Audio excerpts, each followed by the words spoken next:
Salut les gars, j'espère que vous allez tous bien et que vous avez assisté à la victoire très difficile du Barça aujourd'hui, car pour moi en fait, la victoire du Barça elle était très compliquée face à une équipe du Rayo Vallecano qui était aussi très organisée.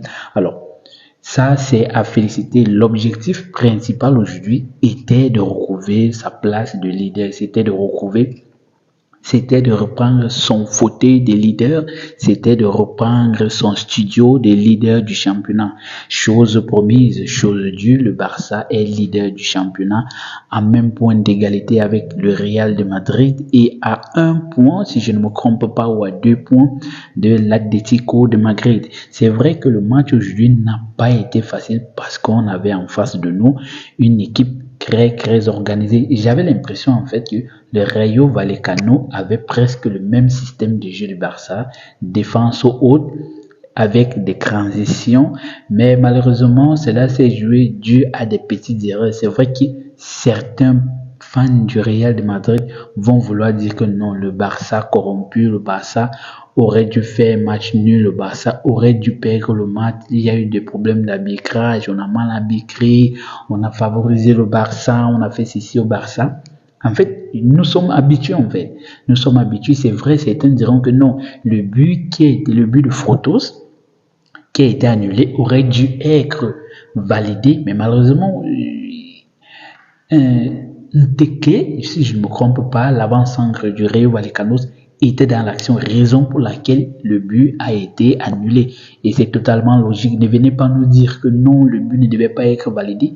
Mais est-ce que vous vous rappelez du but de Joao Félix qui avait été refusé l'an dernier alors qu'il n'était pas dans l'action, mais on a dit que le joueur avant lui, qui je pense bien c'était Ferran Torres, c'était Robert Lewandowski, faisait l'action. Donc le but de Joao Félix avait été aussi annulé parce que Joao Félix faisait pas l'action, mais le joueur avant lui faisait bien l'action. Alors aujourd'hui, on a vu un Barça très compliqué. Moi, je pense que aujourd'hui, la longue période de repos, bien le long repos qui avait été accordé aux joueurs du Barça, qui d'un côté leur a fait du bien, ne leur a pas aussi fait du bien parce que j'avais l'impression que les gars ont un peu relâché en intensité et en style de jeu.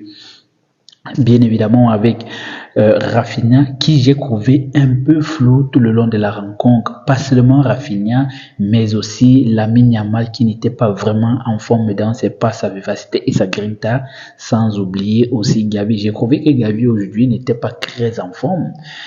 Il n'était pas très en forme et c'est là qu'on voit un peu la comparaison entre Gavi et Fermin. C'est là que je vois la différence entre Fermin et Dani Olmo. Bon, l'avantage de Dani Olmo, c'est que Dani Olmo, c'est un milieu de terrain offensif technique qui peut jouer avant-centre. Mais Gavi, lui, il n'a pas le sens du but. Gavi n'a pas le sens de l'avant-centre. C'est que particulièrement Fermin possède. Fermin, il a cette sensation-là, il a cette odeur de toujours vouloir se retrouver dans surface de réparation ou à proposer des alternatives ou bien des occasions. Malheureusement, du côté de ce qui est de Gavi, c'est un peu totalement différent.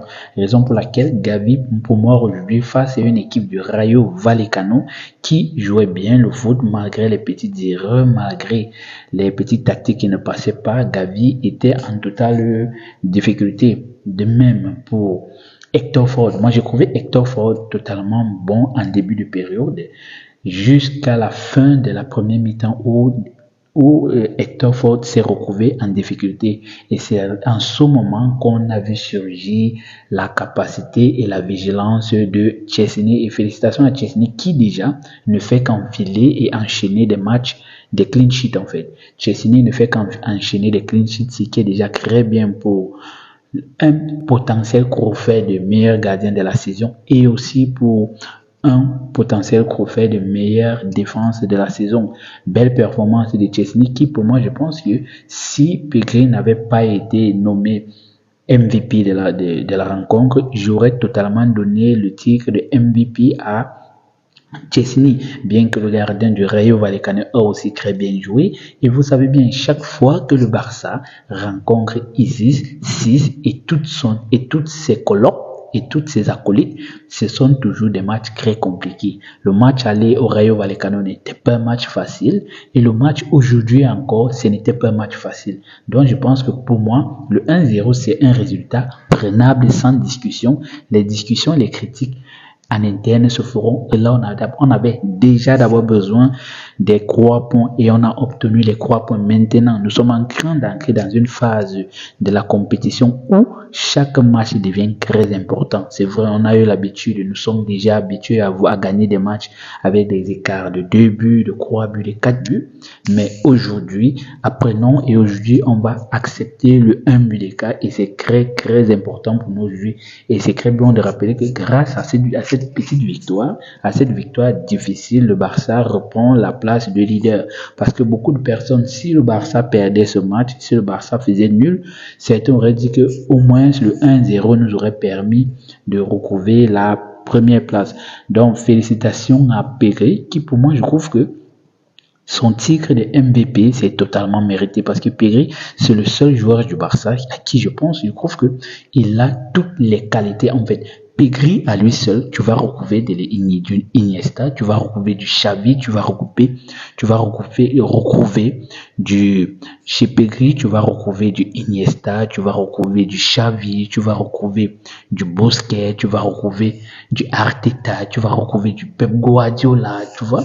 Xavi en fait, Pedri en fait, c'est une composition de tous ces grands joueurs de l'époque. Bon, je ne dis pas que Pedri a déjà atteint le niveau de tous ces joueurs, mais dans Pedri, il y a chaque petit Iniesta, chaque petit Xavi, chaque petit Arteta, chaque petit Fabregas, chaque petit Pep Guardiola à l'époque, chaque petit qui est encore là.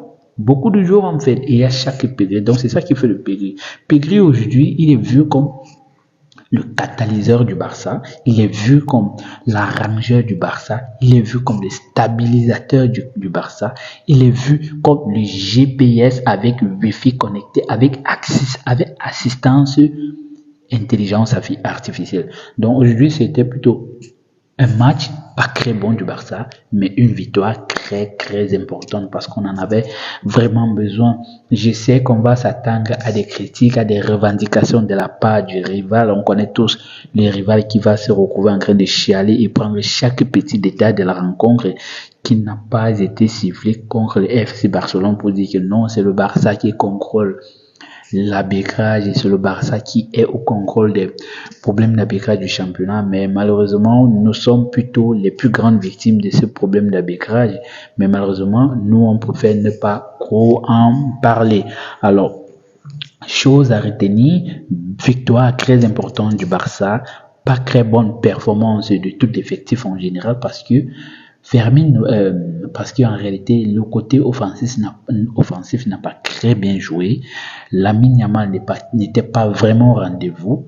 Rafinha pas très au rendez-vous, ainsi que Robert Lewandowski, malgré son penalty marqué, il n'était pas très au rendez-vous. Mais Pedri a été au top, Chesney au top, Balde au top. Toute la défense était au top. C'est vrai que en fin de chaque période, bien en fin de première période, on a Hector Ford qui était en difficulté, mais le travail était fait, juste le travail. Et maintenant, on doit reprendre notre persistance, notre qualité et notre style de jeu dans les matchs à venir. Félicitations pour le Barça. Et vous savez, supporter le Barça, c'est comme sortir avec une femme. En plus, une femme courte.